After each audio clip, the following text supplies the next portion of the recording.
Hi, I'm Winston Demerlo. Welcome to DevCon 10.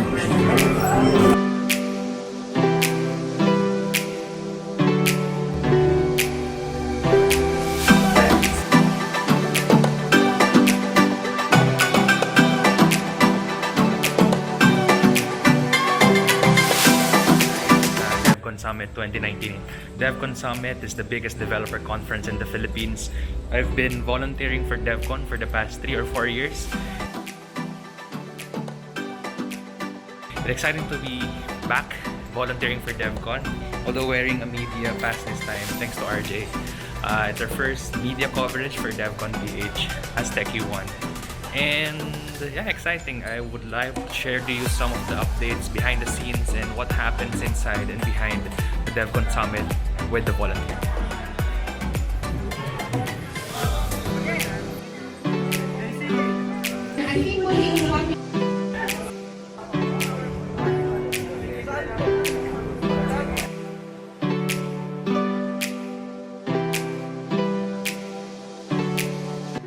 DevCon Summit, I think it's mostly seeing what's next, what's the new technology, what's in, what you learn more for your technology stack, so you can increase your salary, so you can find the next employer you have, so you can get the best offer.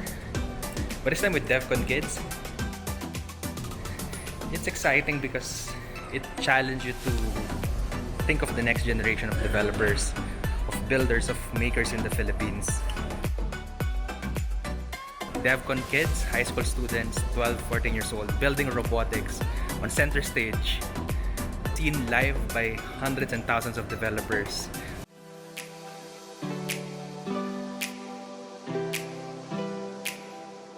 Says a lot what's there to be excited about the future generation, and our responsibility as current developers to pay it forward, to share the future that is not evenly distributed, and share it to the next generation of developers here in the Philippines.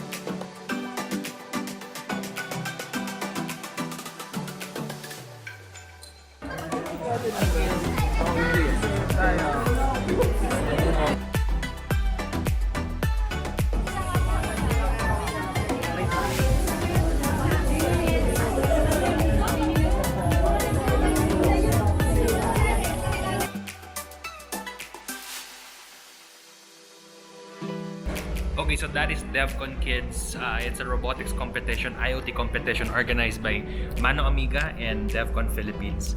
And whenever you see kids wearing their elementary uniform in a technology conference and that young, starting to program and actually starting to learn about robotics and compete them on a local level, seeing the grit, the excitement in the same manner that when you see in a hackathon or a startup weekend.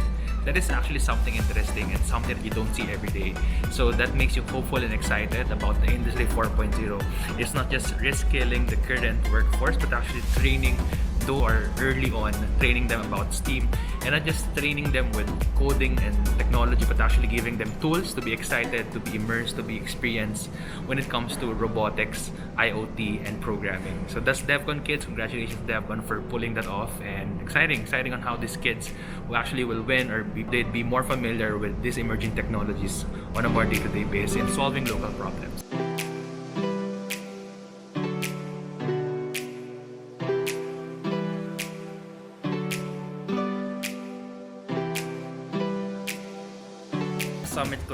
DevCon Summit every year has evolved like 5-fold since I last volunteered. And exciting because this is a volunteer-run, non-profit organization. These are volunteers, these are day jobs, they're doing it on top of their work. And I guess the beauty of DevCon is one of the best things to feel good and actually give back is to actually volunteer in the community. And that is what DevCon does. It improves your skills, it gives you the great network for future employers as a developer, and connects you and keeps you grounded to a community that wants to promote and move forward the community of developers in the Philippines and beyond.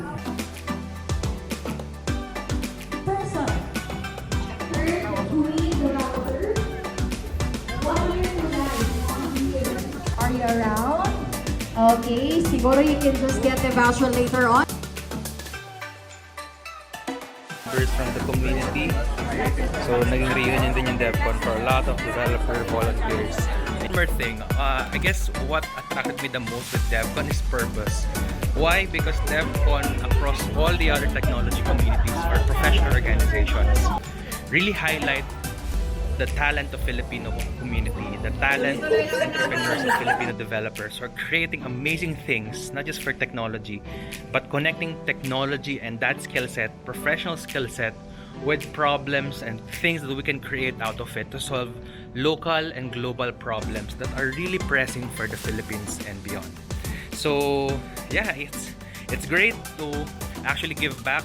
I've seen one client, I've seen several old faces, and it's great kasi before kami tumatakbo ngayon, we just drop by to visit and be amazed on how the community has grown, how they can organize 3 or 5 times more people, more speakers, organizers, events. They even have jackets and those swags that are things that we wish we had during our time as volunteer.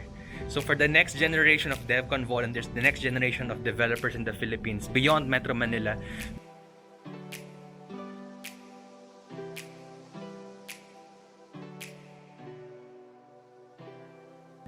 it's an exciting time. It's challenging, it's uncertain, but there's a community to support and guide you. So connect with one. There are a lot of free events, free resources, and we hope to see you on events like this soon.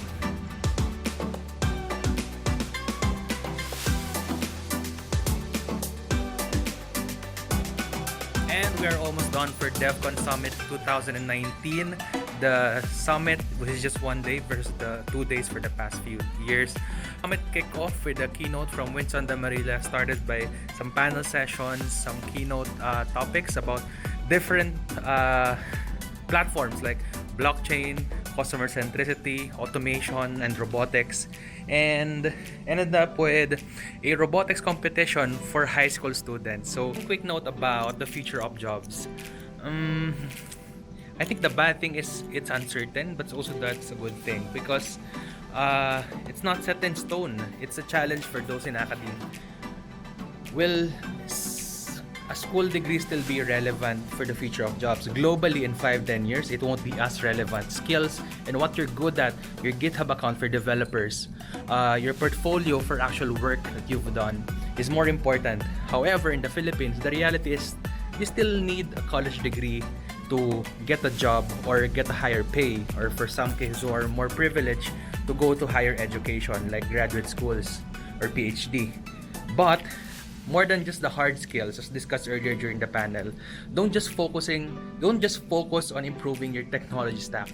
Focus on soft skills that won't be automated, and that can be creativity, that can be problem solving, that can be negotiation and persuasion, that can be ideation, that can be empathy, that can be customer relations, that can be working and inspiring your team to create new products and solutions that people would love, that robots at all cannot automate. So there are published work around what types of jobs will likely be automated, but I guess there's always the risk, there's also the opportunity. But at the end of it, more than machine learning or artificial intelligence, if you become a learning machine, you become more indispensable. You become less likely to be automated, and you find always opportunity to grow and expand your career. So for the future talent, keep attending events like this. So it's a great conference. I love that DevCon has expanded and grew rapidly and professionally improved the event management. So shout out to the organizers. DevCon is a volunteer community of developers. Their mission is to sync, support, and succeed global Filipino talent in the Philippines and beyond. To learn more about technology, the development community, whether you're from outside the industry, DevCon Summit is a perfect avenue for you.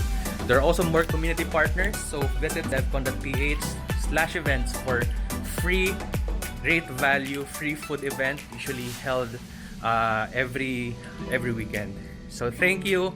This is Techie One, media partner for DevCon Summit 2019, and see you in the next video.